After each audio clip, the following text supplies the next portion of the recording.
Dubartoonni armaan gadii kunneen yeroo baay'ee hin heeruman yookiin immoo gaa'ela ni hiiku. Egaa gara sagantaa keenyatti darbuu keenyan dura warreen yuutuubii keenya haaraa taatan yuutuubii keenya laayik sabiskiraayib gochuudhaan maatii yuutuubii keenyaa ta'a. Egaa dubartoonni gaa'elaaf hin taane yookiin immoo dubartoonni yeroo baay'ee hin heerumne yookiin immoo yoo heerumanis hiikan keessaa kunneen armaan gadii kun isaan tokkodha.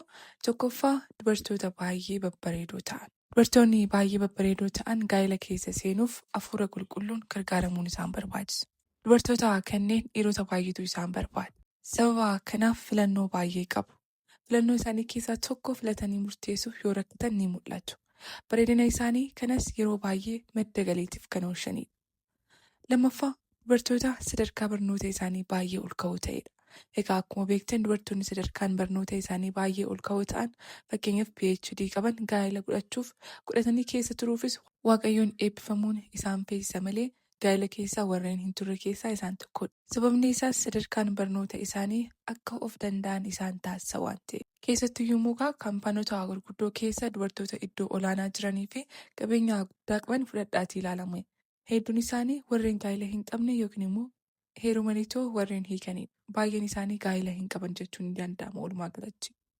Sadaffaan dubartoota maatiin isaanii baay'ee dureessa ta'anidha. Egaa dubartoonni maatii baay'ee dureessa keessatti guddatan tokkoon naannoo mijataa keessatti guddatan sana dhiisanii iddoo biraa deemuuf itti gaafatamummaa ba'achuudhaaf fedhii hin qabani. Akkasumas gorsa abbaa warraa isaanii gorsu dhaga'uuf fedhii baay'ee hin qaban waan ta'eef kuni ammoo gaa'ela hiikuudhaaf yookiin immoo akka gaa'ela keessa hin seenneef sababa guddaa ijoo ta'edha jechuudha. Inni afuraffaan dubartoota amantii isaanii garmalee jabeessanidha. Dubartoonni amantii isaanii garmalee jabeessan kun baay'een isaanii abbaa warraa kan hin qabne yookiin immoo kan hin heerumne yookiin immoo kan hiikanidha. Sababni isaas hojii mana keessaa hojjechuuf yeroo hin qabanii, abbaa warraa isaanii kunuunsuuf yeroo hin qabanii, gorsa abbaa warraa isaanii osoo hin taane kan hafuura qulqulluu qofa dhaga'u waan ta'eef kanneen kun gaa'ela keessa turuuf isaan rakkisa jechuudha. Akka waliigalaatti afaaniin dubbachuun baay'ee bareeduun qabeenya qabaachuun baay'ee barachuun qofti haadha manaa gaarii nama hin taasisu jechuu barbaadanii haadha manaa gaarii ta'uudhaaf fedhii itti gaafatamummaa fudhachuu fi haadha warraa gaarii ta'uuf of qopheechuun barbaachisaadha waan ta'eef. Walumaa galatti dubartoonni baay'ee bareedan qabeenya qaban baay'ee baratanii fi amantiitti baay'ee garmalee cimoo ta'an kan haadha warraa gaarii ta'an guutumaan guututti hin jiran jechuu koo miti ni jiru.